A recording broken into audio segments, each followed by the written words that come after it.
Alex, you have interesting wallpaper. Can we talk about it? Sure thing, Don.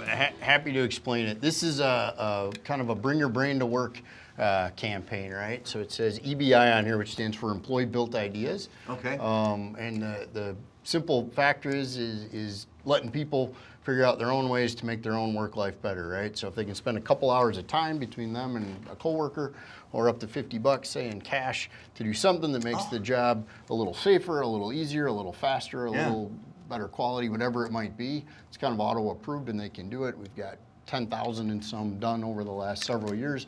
And so from time to time, we'll hang these up.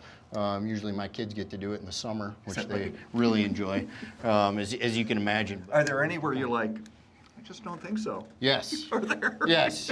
They don't make it to the wall? Yes, they do get screened out. We tilt towards let them through because the whole point is to get momentum. Right. Ideas, but if they're really just silly or actually hurtful versus hopeful, they do. And then they know we're watching. Are any like more snacks, please? Yes, you see stuff around vending machines, a putting green. We've seen all kinds. A putting green? Oh yeah, we And you perfect our didn't skills. implement that? Nope, No. I couldn't justify it for the business. Okay, it's up to you.